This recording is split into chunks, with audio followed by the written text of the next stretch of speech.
First, I'd like to thank everyone for joining us this evening. I'm very happy to be here. I'd like to tell you a little bit about my perspective on this topic. But first, I'm curious about who you are. So if you wouldn't mind in the Q&A section to please post who you are. Are you a student, an interpreter, a deaf community member, a philosopher? However you identify, I'd like to know who's in the audience. Currently, I'm just looking at myself in the screen, so I don't know who's here with me this evening. Thank you. Just one moment while I take a look to see who's joined us tonight.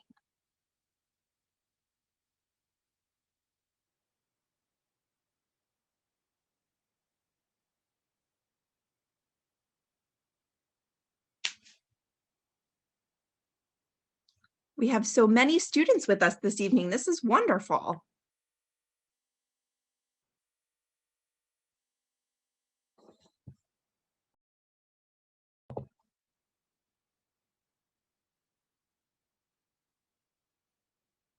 Okay, so I wanted to start with an overview of what you can expect from this evening's presentation. First, I'll be introducing myself and giving some disclaimers. Then I'll give my sense on parent perspectives, as well as access to language, both full access and partial access to language. Next, I'll move on to the topic of deaf flourishing and what exactly that means. And finally, I'll wrap up with some closing thoughts, and then it'll be time for your participation for some discussion in a question and answer session. I'd like to give you a little bit more information about my background. I did grow up in a mainstream environment. I learned to speak and use oral and spoken language. As I became a teenager, around 16 years old, I started to learn American Sign Language. Currently, I work at Gallaudet University, so I definitely joined the deaf and signing community later in life, not from when I was a young child. I did join later in life. I'm also a deaf academic with voice privilege, and I do recognize my privilege.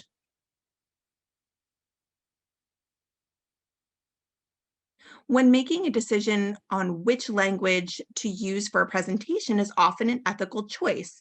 For this presentation, my feeling was that it was best for me to choose to use sign language because I am emphasizing sign language within my presentation.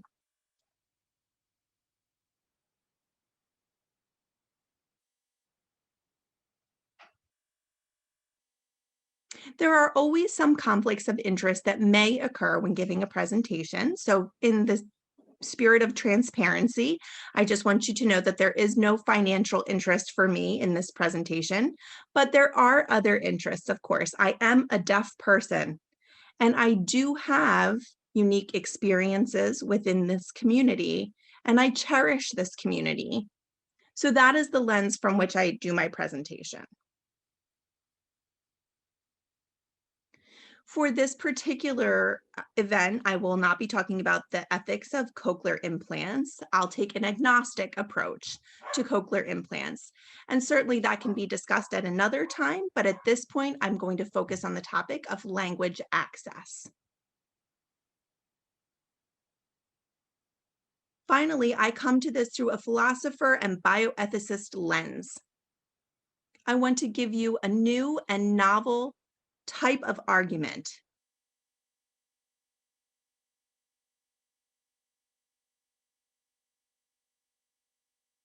I'm going to start with some assumptions. When we have a deaf child who has hearing parents, there are some things that we assume. I assume that parents who are hearing and have a deaf child do not know sign language before they have their child. We're going to assume that that baby is also diagnosed as deaf prelingually before the age of 2 or 3. And we're also going to assume that parents always want whatever is best for their child. And this last point is a bit more intricate. When we talk about parents and decision-making in general, Parents make many decisions for their children. They decide where they live, they decide where they go to school, they decide if the parents are bilingual, whether or not they're going to use one or both languages in the home with their child. And so many children, whatever they are provided with, those decisions come from the parents. We have a bit of an odd situation here with a deaf child as far as language. So I do think that this fits in with the medical ethics piece that we'll be talking about when we talk about a surrogate decision maker. That's a person who would come in and make a decision for the child. And then when the child grows up, that person who has made the decision, that child has to live with the consequences of that decision as they become older. So when we talk about the kinds of choices that we have, most often we look at this. I'm just going to pause for one moment so that you can read the slide, but we look at these two different options.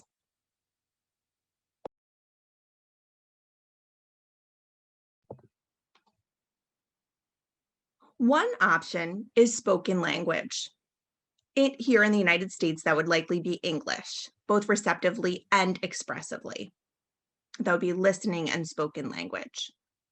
This might include auditory rehabilitation, speech therapy, and a mainstream setting, typically at the local public school.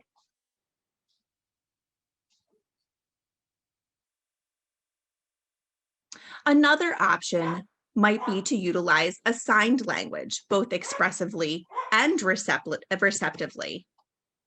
This can include education at a school for the deaf as well. And it may include the parents taking sign language lessons so that they can learn to communicate with their child. These two tend to be framed as the only two options available. We know that there are more options available, but for right now, we're going to look at these two primary options.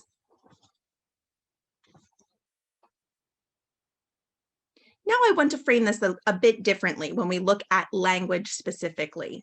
So we have English, which can be spoken and received, and can also be written, and no sign language use at all.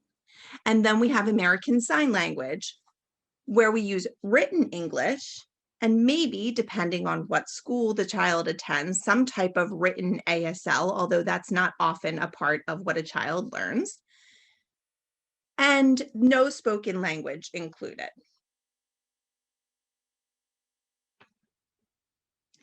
In reality, though, the language choice is much more complicated. What we are often presented with is a false binary. There are more than two choices. There are multiple choices along a spectrum that include and reflect many of the things that the parental resources might be. For example, do the parents have plenty of time? Is there one parent or two parents? Is one of the parents a stay-at-home parent? Do they both work full-time? Do the parents have financial resources to pay for lessons and to pay for additional resources they might need, like a private school?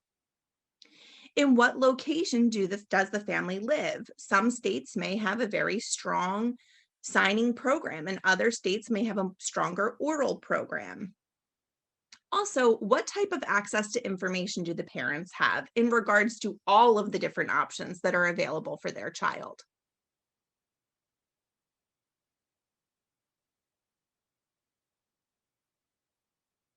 Hold on just one moment, please. I'm just going to make sure I'm checking my time here. Okay.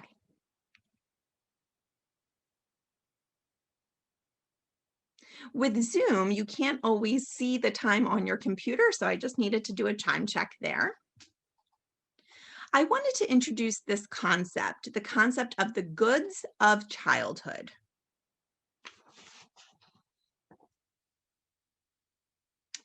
So the first big question is, how should a parent weigh the time invested or spent on language learning versus language acquisition? And how is that balanced with the potential loss of other childhood goods. For example, spending time playing with other children or utilizing a natural language, all different types of things that children might be doing and how they might be spending their time as they grow up. Language choice can impact the loss of time for children spent on typical childhood activities. So now that we've set the stage, I want to talk a bit more about a philosophical argument about language and access to language and what specifically that means. Okay, go ahead.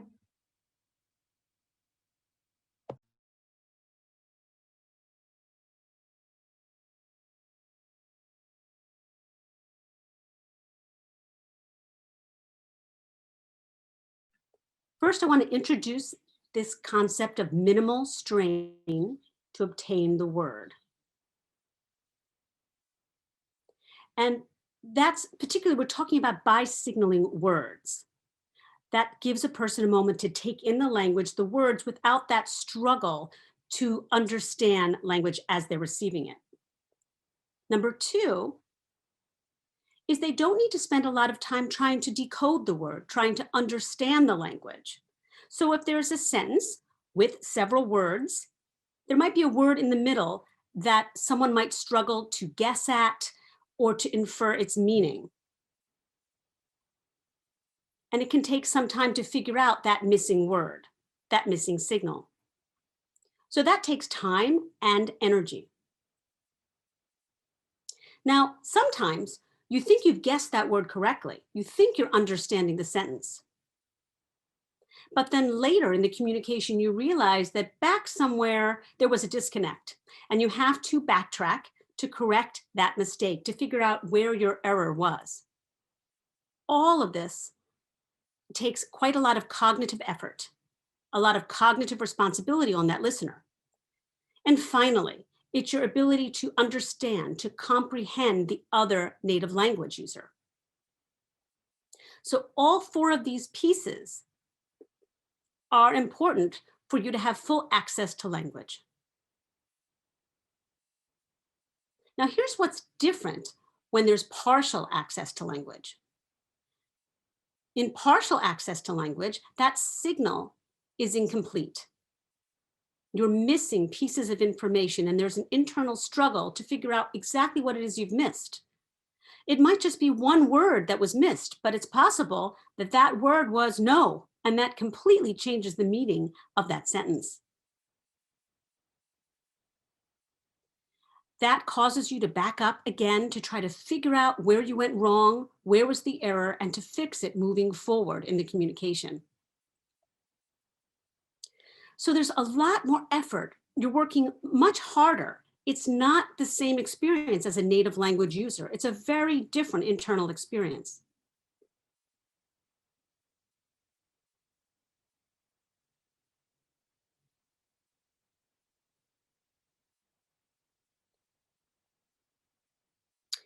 I want to frame three questions for you. The first is, what does it mean to have full access to language? And what are the goods, if you will, of full access to language? And the third question is, do these goods differ depending on the language or depending on the modality of the language, whether you're using American Sign Language or spoken language as your modality, or even written language as your modality?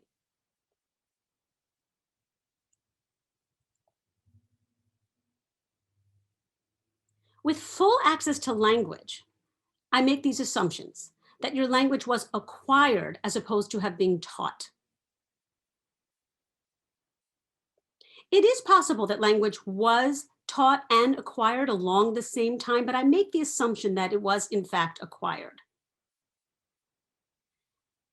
Number two, I make the assumption that you have a membership in a linguistic community, that you're on equal footing. And number three, that there is a reduced cognitive load in your language processing. so that you do have full access, excuse me, you do have full access, and that it's an easier experience to access that language, that you're not constantly processing and backtracking, trying to figure out how the communication is going and where errors might have been.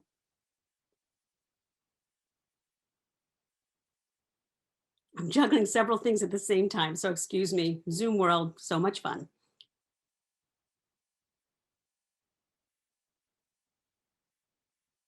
Now, the opposite, where the harm comes in, the potential harms of partial language,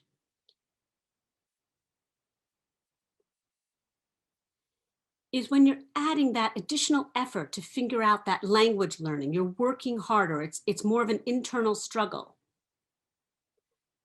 There might be miscommunications and misunderstandings, experiences of embarrassment as you're trying to communicate, or potentially being mocked and embarrassed in that miscommunication.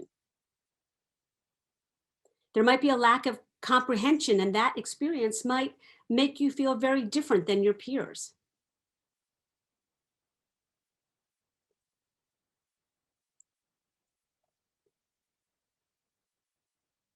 Now I want to turn to flourishing.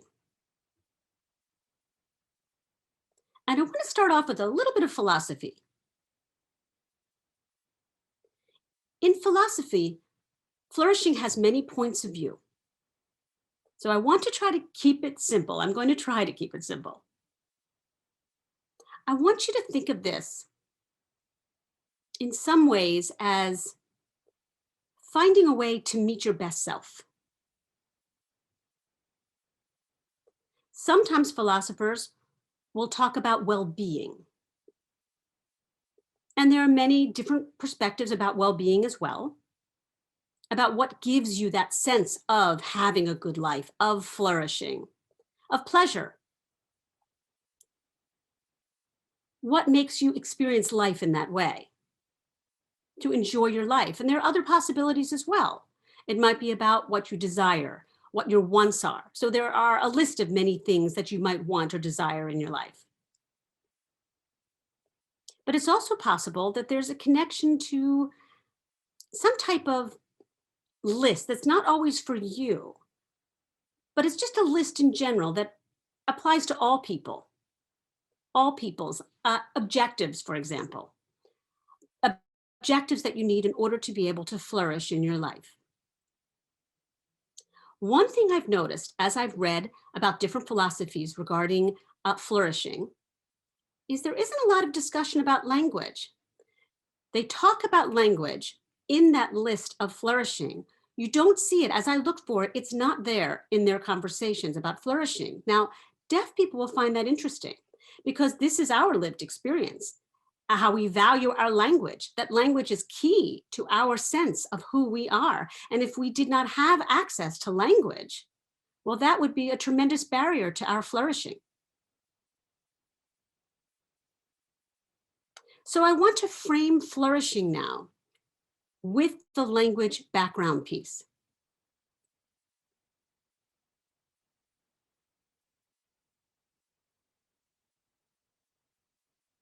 So what does it mean to have a flourishing life in general? I want you to take a moment to think about that.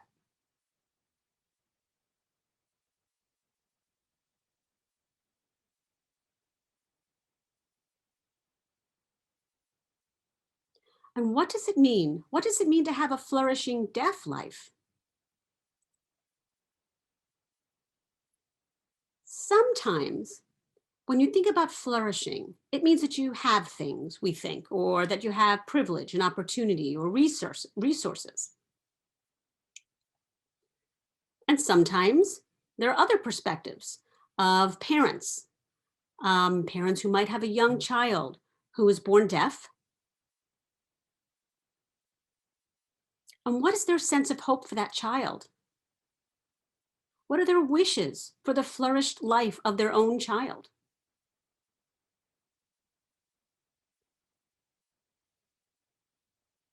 Now, again, I'm condensing and trying to make this very simple. If you want some more information, I'd be more than happy to share my paper with you. So please feel free to reach out to me later. But for the purposes of this talk, I'm going to talk more generally to this audience. We know that all parents have hopes for their children, myself included. I have hopes for my children when they grow up, and I still have hopes for my children. I have many hopes for their happiness. Parents hope that their children will have relationships with family and friends, close relationships. Now, for parents of deaf children, they also hope that those children will be able to communicate and communicate easily, communicate well. Now, we're going to put aside right now the language they choose to communicate in, but to go back to that hope for communication. And if possible, they would want the opportunity for their child to be able to make meaningful contributions to their communities. And that might mean in the form of work. That might mean in advocacy. It could mean many, many things. There are many, many ways for you to have a meaningful life and to make contributions to your community.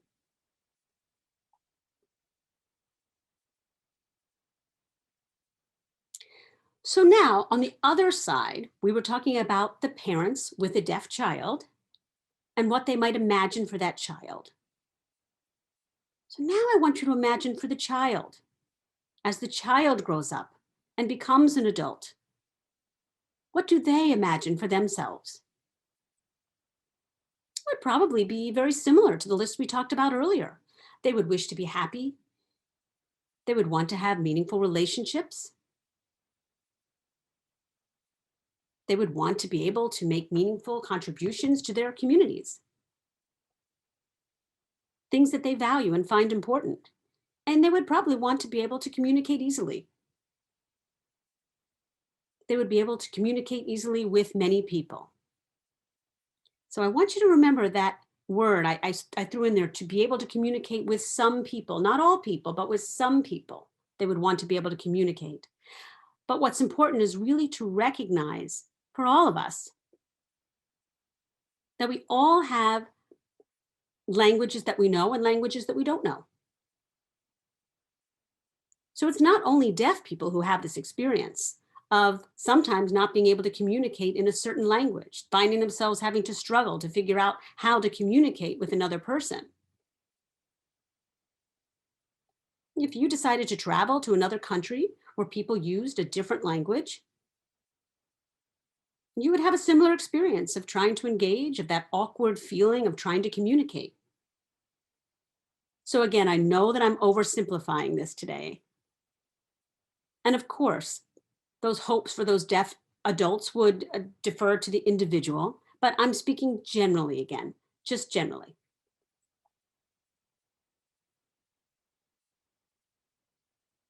So now I have a question. And this is the heart of my paper and the heart of my presentation. And I am still trying to figure out my response to this. If you did have full access to language, how important is it to be able to build a life, to create relationships, to have meaningful relationships, to contribute to your happiness and your community? And again, I emphasize this, the extent of full access to communication and its implications. My guess would be that most people would agree that yes, it is an important component. That if you have the ability to have language, to acquire language fully and completely, to experience access, that would be an important piece to be able to build your life, to have those relationships and make those contributions, to experience that happiness. So now let me shift my question about what's required. If you have full access to language, do you think that that's required? Is it required to have that full access in order to have that flourishing life? That's something to think about. Or is it possible to have a flourishing life without full access to language? I think yes, but life with full access has much more richness.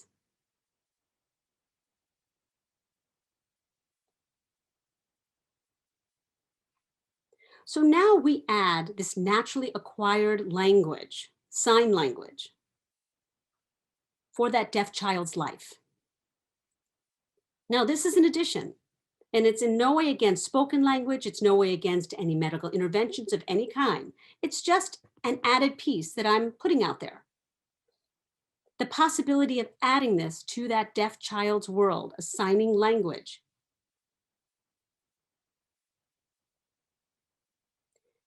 and to also allow them that natural acquisition of language. This experience of full access to language will give them a different path to that flourishing life as a deaf adult in society where they might not have been included. And I'll give you two examples. Go ahead. So imagine that you are deaf and you learn to speech read, maybe you're hard of hearing, but you're in a group of people who are using spoken English and you're lip reading them and following them well because maybe you know them pretty well and it's not a large group. Then one person decides to say, "Oh, I have the best joke for you guys." And the joke starts up with this great setup for the joke. And you're following along just fine. And then we get to the punchline and everyone's laughing. But what happens with people who are using spoken language, or English anyway, is that often the setup for the joke and then the subsequent punchline, the voice drops at the punchline. It's said more quietly, and oftentimes the hard of hearing person misses the punchline. So if they miss the speech reading and they're depending on their audition, or if the person's head is down who is doing the speaking, that deaf person or hard of hearing person misses out on the punchline.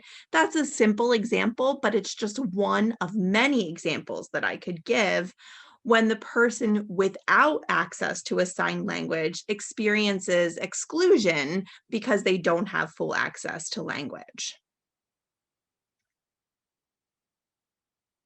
Another example of when there might be some miscommunication. This is a little bit of an awkward example. It can include things like negative comments. So for example, if you're in a group, or maybe you're out with another person and you're just walking around and you're just speech reading that person, and there's some type of negative comment that that other person wants to make, what often happens is that people don't want to, of course, shout their negative comment. And so instead they lower their volume of their voice and the way that they move their mouth changes. And so you may miss that negative comment. So you might miss out on the gossip or the comments about racism or comments about any other type of ism or some insider information. That kind of experience, when it happens again and again and again, can truly make a person feel excluded. And it can add to the difference between a sense of full flourishing and having a fully flourishing life because you have full access to language. You don't have to miss opportunities to be a part of the communication when you have full access. If you do have full access through a signed language, that experience might look very different for people who are sighted. Now we've established a joke. We've got the whole setup for the joke is going and everyone is signing and you get the joke set up and then we get to the punchline and everyone can see the punchline. It's clearly there, it's visible. And so we can all understand. Or if there's some private information that you want to share, you can do some very small signing to one another, but it's still visible and it's still clearly created and understood by the people participating in the communication. It's done with a natural signed language.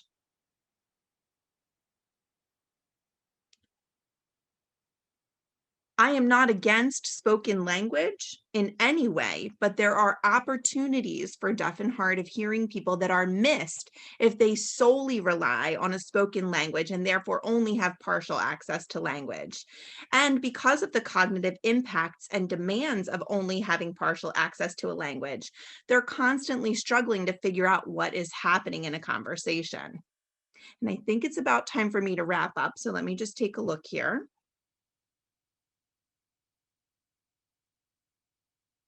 I do have one more slide that I'd like to address. Oops.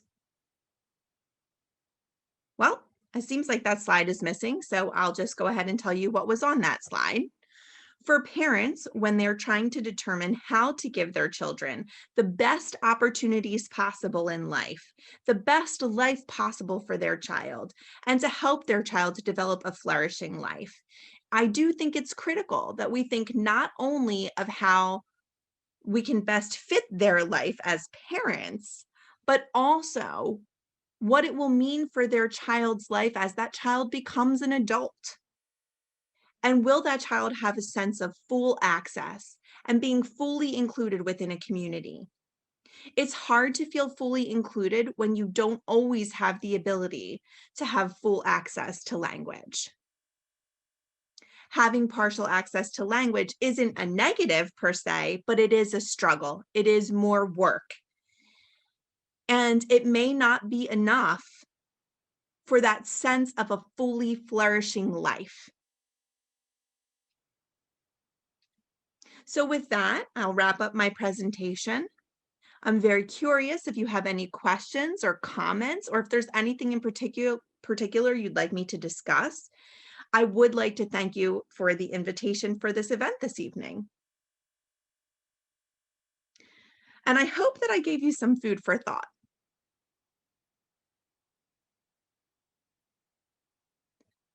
I'm going to go ahead and take down my slides. And Jamie, I think you're going to pop up on screen with me, yes? I see a comment here. It's a power statement. A person is talking about a deaf person being in the hospital, and if they're going to be having surgery, they're not able to use hearing aids in those settings. They probably can't speech read in those settings. So what do they do without ASL in a setting like that?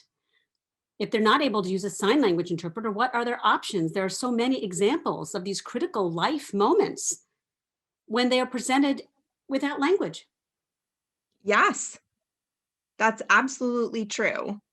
There are many different experiences where perhaps if a person had the ability to sign or they had the ability to speak or speech read, either way, they might have a benefit. But in this specific situation that was mentioned, I do think it's important to recognize, because especially right now with COVID, we are in a global pandemic.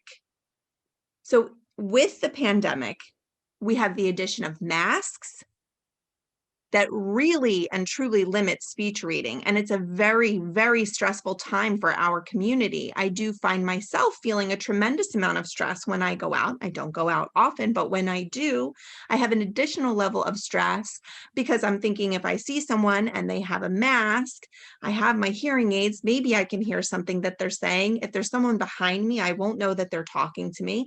And it gives me an added level of anxiety because people don't always respond well if they think that you're ignoring them.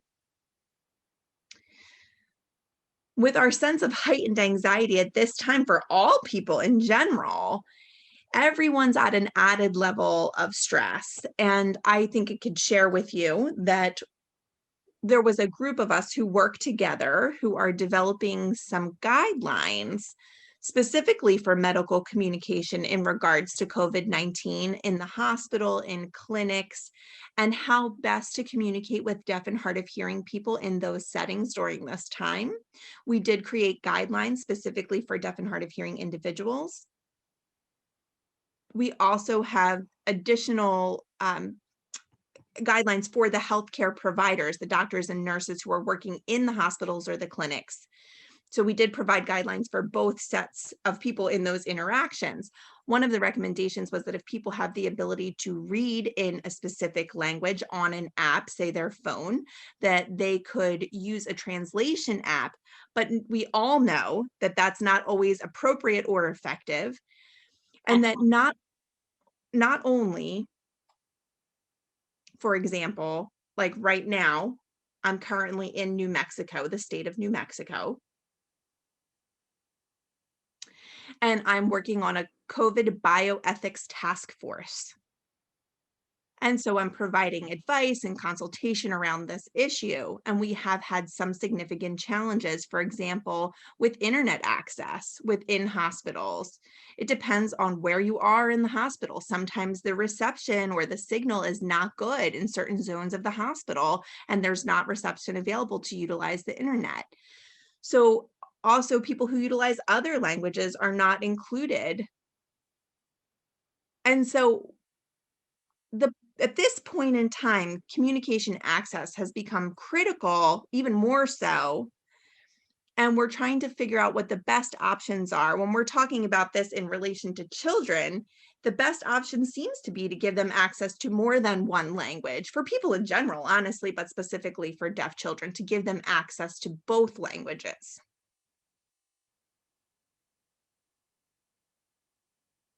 Thank you.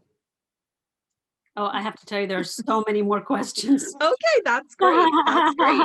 I'm just trying to sift Oh, I through can them to pick see. the Oh best my goodness, I can see the number of questions. Holy moly. Okay. one. So, if you meet a deaf individual and you have a strong connection and they are very connected to using spoken language and you meet that person, what do you do? How do you communicate with each other? I'm just concerned when you both have different ways to have access to language. How do you communicate with each other? So you mean if one person utilizes only spoken language and the other person utilizes only American Sign Language, how do they Can you repeat facilitate the question? communication with one another? I think so. I'm sorry. I'm taking a look. The question, it looks like it's more of it's a sentence. Meeting a person who strongly identifies learning spoken language, so I assume that person would be using an oral approach, and saying that if you do run into that person, then what do you do? How do you figure out that full access to language, which includes sign language, but this person has a strong connection or identity with spoken language? Oh, thank you for the clarification.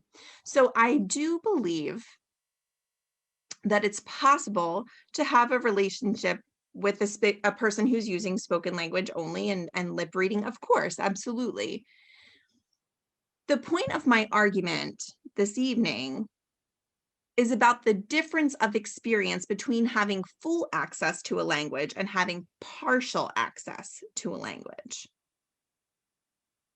Partial doesn't mean that you're always struggling. It just means that you may have some times in your life different events or occurrences that happen where you feel like you're not on sure footing and you're not able to fully participate and you're making a lot of guesses about the communication that's happening. So that's the frame through which your life experiences will take place if you're only using a spoken language as a deaf or hard of hearing person.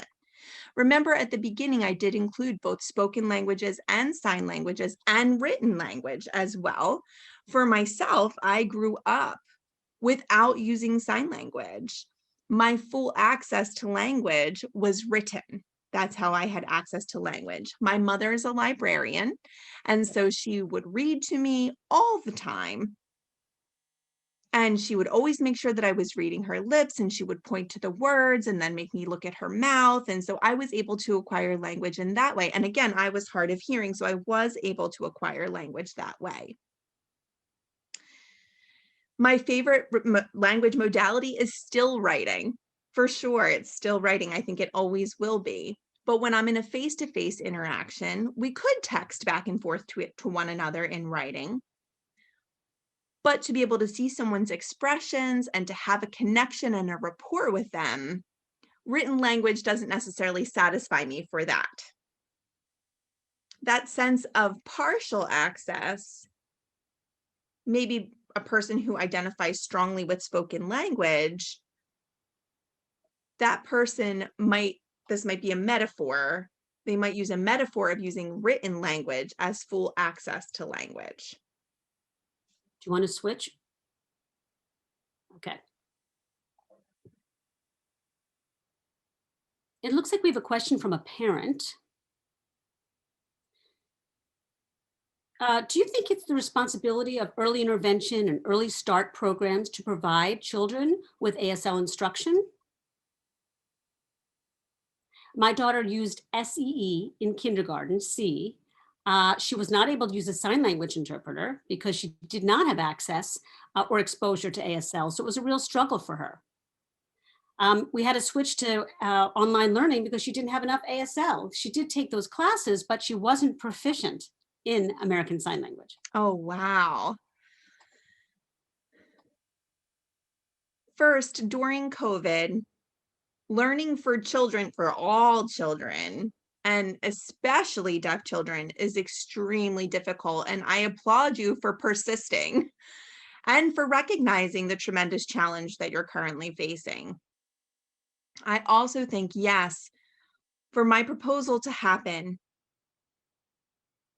it would be better to have a better infrastructure,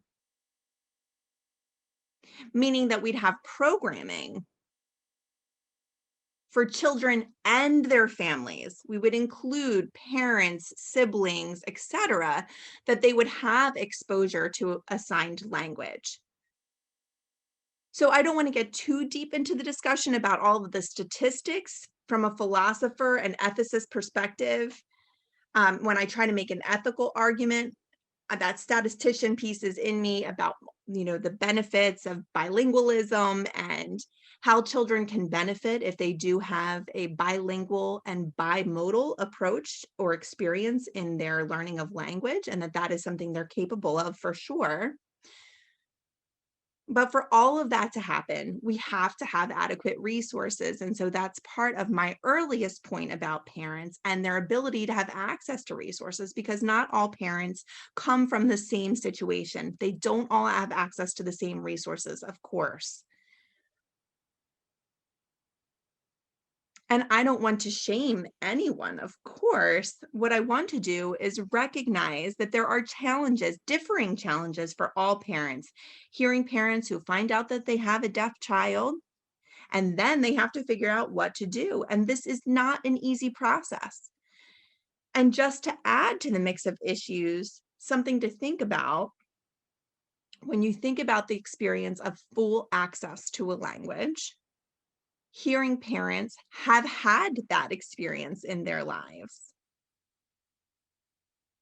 And maybe they have experienced partial access to language if they've tried to learn a second language, or if they've acquired a second or a third language.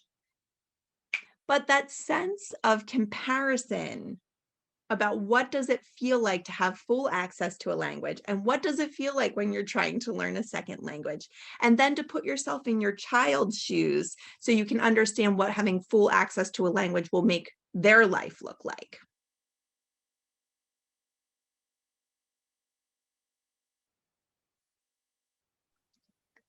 Sorry, I'll move on to the next question. I appreciate your inclusion of language facility and the ease of using that language for a child and those goods that you're considering the priority in their life. But there does seem to be some conflicts with other children's goods. For example, with a hearing family and their goods, aren't there conflicts inherent there? Yes, of course, there are conflicts, and that is part of the challenge. And that's part of weighing out that the parents have to do,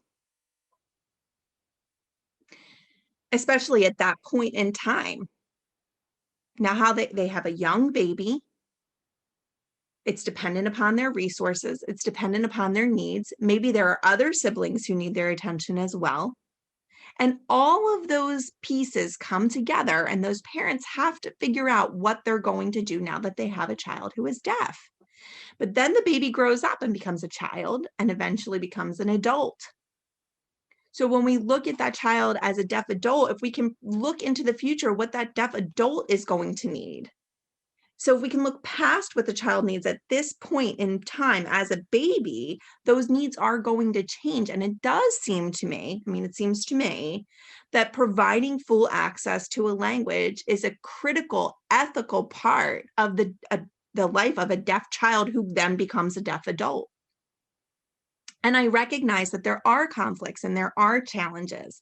And if you decide to use both spoken language and provide a signed language, that's going to take twice the amount of time, correct?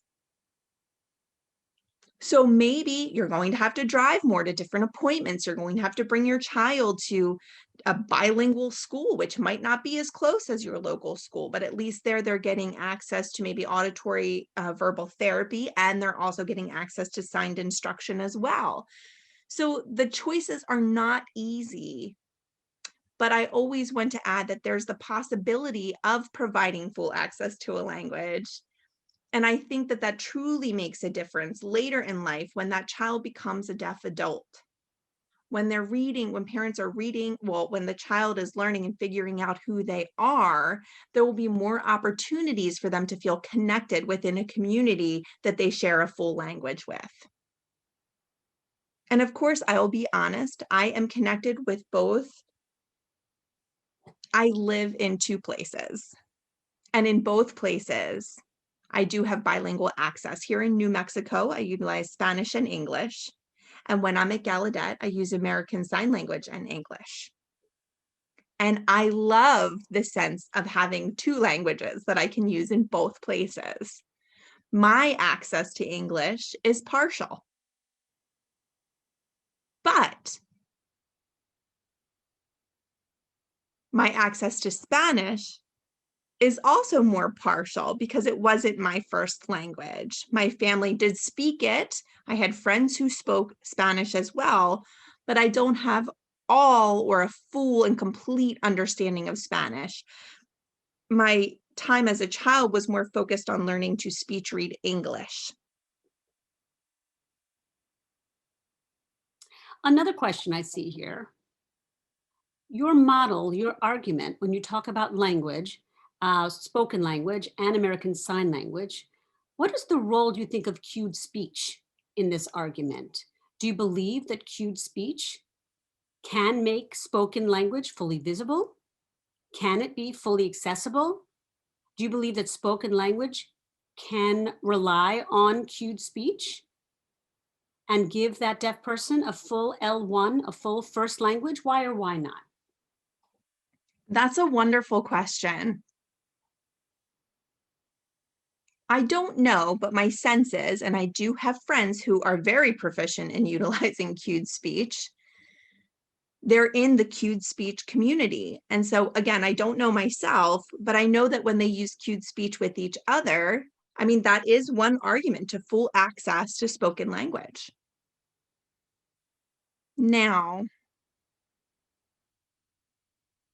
I don't know, but my sense is that possibly the community is smaller in numbers, the cued speech community, as opposed to the deaf or hard of hearing community.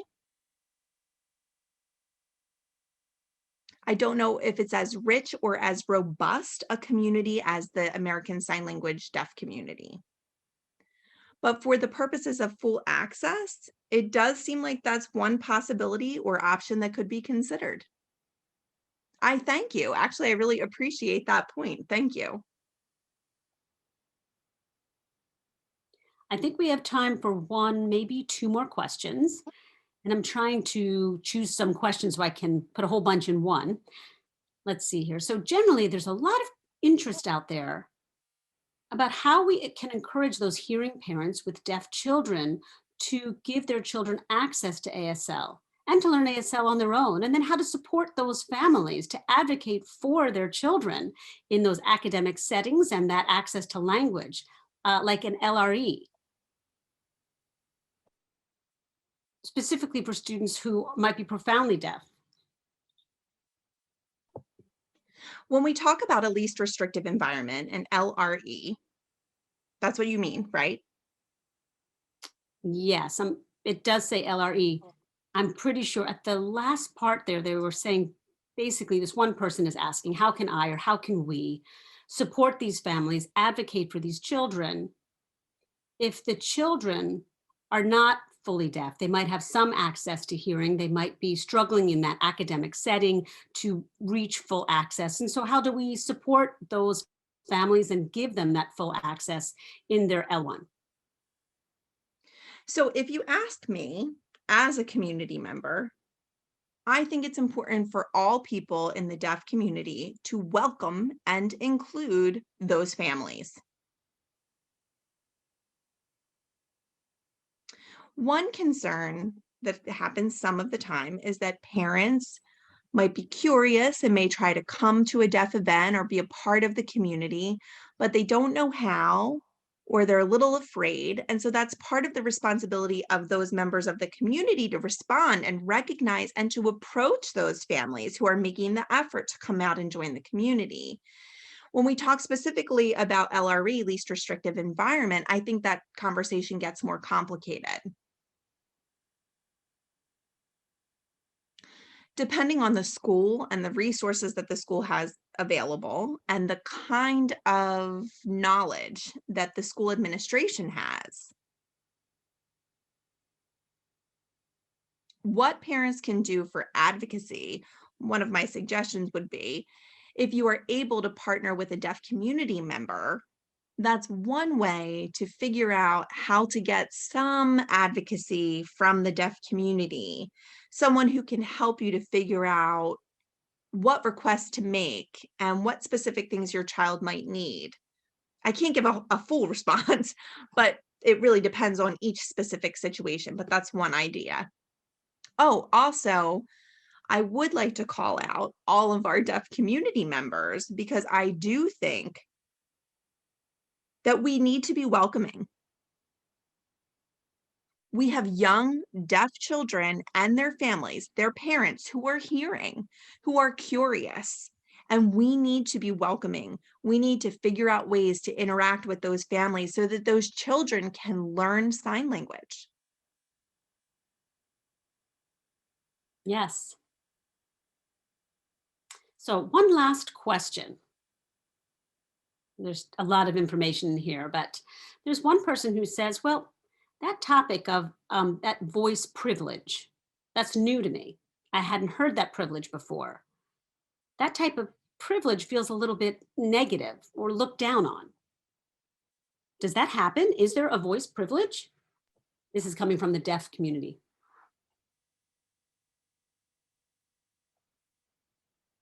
So I do think there can be a negative connotation when we talk about voice privilege, but it's more about how people utilize it and what the attitude is and how they're using their voice and when they're using their voice and why they're using their voice. It's a decision to be made. If you are going to use your voice around another deaf person without their permission, that's a no-no. We don't want to do that. We have to make sure we have a sense of inclusion. I am very intentional about when I choose to utilize my voice and when I don't. I try to use my voice to empower and support. Well, thank you. I think, did you want to make a last comment? I just think the time is up. These were really wonderful questions. I truly appreciate it. I do hope I have the opportunity to read all of the questions because I'm sure I didn't get to answer all of them. But if you had a question I didn't get to answer, please don't hesitate to email me at teresa.burke@gallaudet.edu. Wonderful. I will certainly respond. I want to thank everyone for being here. There are so many wonderful questions. We just don't have the time to answer them all, but thank you again. Thank you, Dr. Burke.